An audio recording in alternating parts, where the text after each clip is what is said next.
নমস্কার বন্ধুরা, welcome back to my channel Champa Rannaghar. আজ আমি আপনাদের সঙ্গে শেয়ার করব দুনিয়ার সেরা স্বাদের ডিম কারির রেসিপি। তাহলে চলুন বন্ধুরা, দেখে নিন আমার আজকের রেসিপিটি তৈরি করার জন্য প্রথমে একটা মশলা বানিয়ে নেব। একটা কড়া বসিয়ে নিয়েছি আর কড়ার মধ্যে দিয়ে দিয়েছি 1 চামচ মতো সর্ষের তেল। প্লিজ বন্ধুরা, প্রথম থেকে শেষ পর্যন্ত ভিডিওটি দেখার অনুরোধ রইল। আর এখানে দেখুন একটু মোটা মোটা করে কিন্তু পেঁয়াজকে কেটে নিয়েছি, 3টে মিডিয়াম সাইজের পেঁয়াজকে কেটে নিয়েছি। তো তেলের মধ্যে আমি পেঁয়াজ কুচিগুলোকে দিয়ে দিচ্ছি।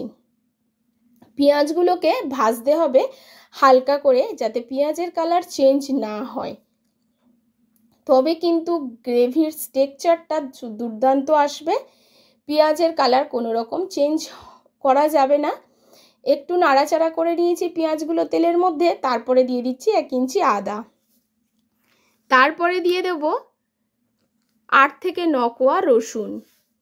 এবারে এই সমস্ত মশলাগুলোকে মিডিয়াম ফ্লেমে ভাজতে থাকবো। এবারে দিয়ে দিচ্ছি কিছু কাঁচা লঙ্কা, কাঁচা পাকা 4-5টা মতো কাঁচা লঙ্কা দিয়ে দিয়েছি। আবারও একটু নাড়াচাড়া করে নিচ্ছি।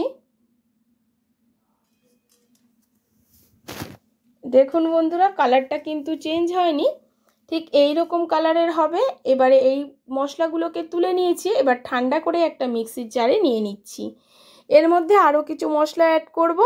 এর মধ্যে আমি দিয়ে দেব আগে থেকে ভিজিয়ে রেখেছি 8-10টা কাজু বাদাম আর কিছু চালমগজ আর কাজু বাদামগুলোকে ভিজিয়ে রাখলে খুব ভালো পেস্ট হয়, সেজন্য আগে থেকে ভিজিয়ে রেখেছি। এই পেঁয়াজের মধ্যে এই মশলাগুলোকে দিয়ে দিলাম। এবারে দিয়ে দেব 1 মুঠো ফ্রেশ ধনেপাতা। আপনারা ভাবছেন যে গ্রেভির কালারটা নিশ্চয়ই সবুজ হবে বা এই রকম কিছু, কিন্তু একদমই না, খুব সুন্দর একটা গ্রেভির কালার আসবে। এবার অল্প জল দিয়ে, খুব বেশি জল দেওয়ার প্রয়োজন নেই, একদম অল্প জল দিয়ে একটা মিহি পেস্ট আমি তৈরি করে নিয়েছি। দেখুন বন্ধুরা, ঠিক এই রকম একটা মিহি পেস্ট তৈরি হবে। আবারও কড়াটা আমি বসিয়ে নিয়েছি। এবার কড়ার মধ্যে আবারও দিয়ে দিচ্ছি 3 চামচ মতো সর্ষের তেল।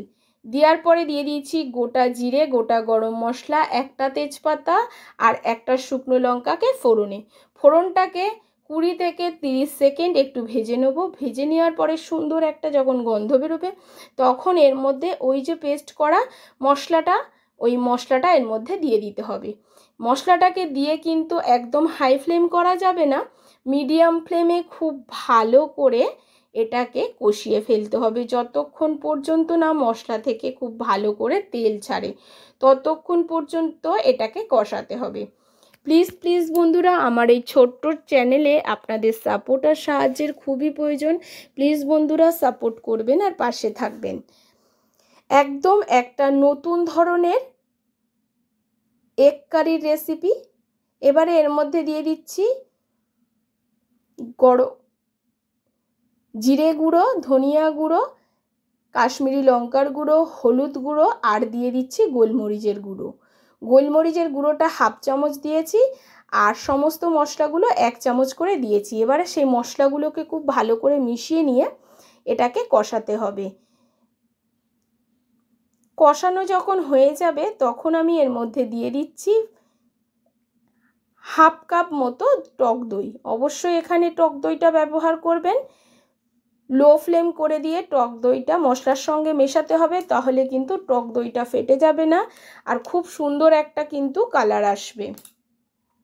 এবারে ওইদিকে ততক্ষণ মশলাটা কষতে থাকুক।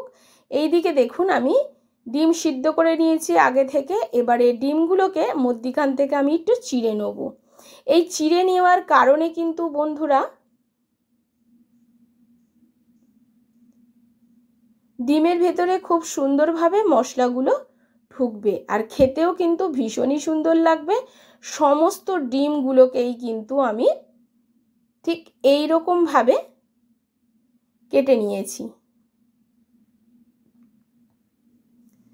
সমস্ত ডিমগুলোকে এরকমভাবে কেটে নেওয়ার পরে আমি ফিরে আসছি আর দেখিয়ে দিচ্ছি। দেখুন বন্ধুরা, কত সুন্দর ডিমগুলোকে কেটে নিয়েছি। এর ভিতরে কিন্তু খুব সুন্দরভাবে মশলা ঢুকবে। এবারে চলুন ডিমগুলোকে আমি একটু ভেজে নিই। প্যানের মধ্যে কিছুটা তেল নিয়ে নিয়েছি, আর তেলের মধ্যে আমি এখন ডিমগুলোকে প্রথমে দিয়ে দেবো। ডিমগুলোকে দিয়ে দেওয়ার পরে একটু নাড়াচাড়া করতে থাকবো। নাড়াচাড়া করে নিয়ে এর মধ্যে দিয়ে দেব সামান্য একটু হলুদ গুঁড়ো, দিয়ে দেব একটু কাশ্মীরি লঙ্কার গুঁড়ো, যাতে ডিমটা খুব সুন্দর করে ভাজা হয়।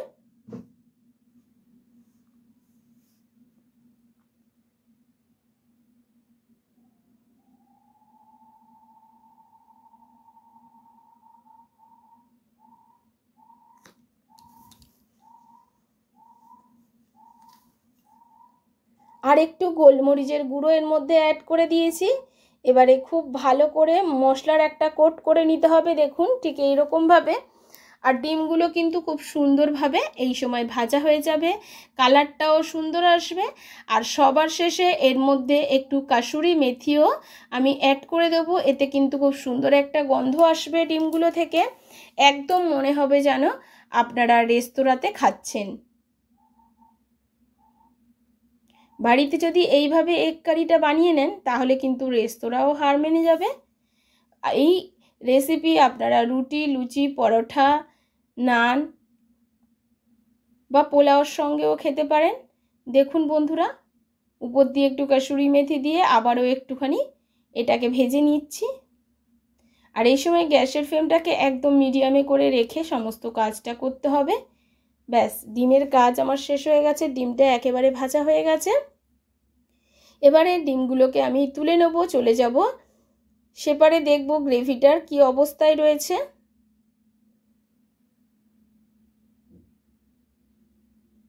আর দেখুন গ্রেভিটা কিন্তু খুব সুন্দরভাবে কষে গেছে, তেলও ছাড়তে শুরু করে দিয়েছে।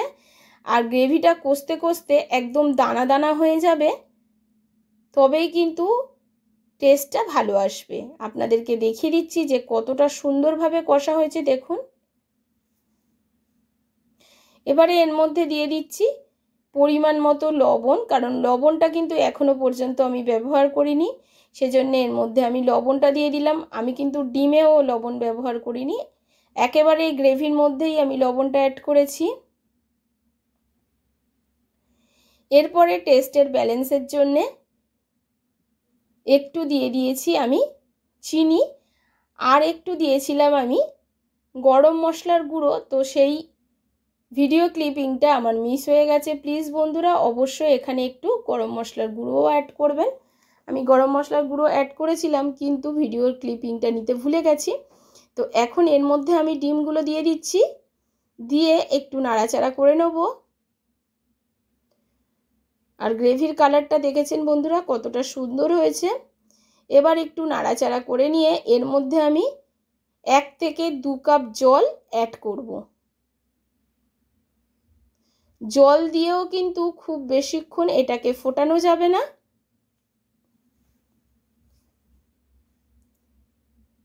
গ্রেভির মধ্যে এবারে আমি 2 কাপ জল অ্যাড করে দিলাম। আর গ্রেভির কালারটা দেখুন আপনারা। এবারে ঢাকা চাপা দিয়ে 2 থেকে 3 মিনিট মতো রান্না করে নেব লো ফ্লেমে। এবার ঢাকাটা তুলে দেব। লো ফ্লেমে ঢাকা দিয়ে রান্না করলে দেখুন গ্রেভির টেক্সচারটা কতটা সুন্দর আসে।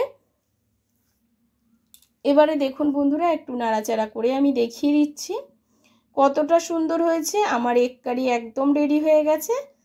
নমস্কার বন্ধুরা, সুস্থ থাকুন।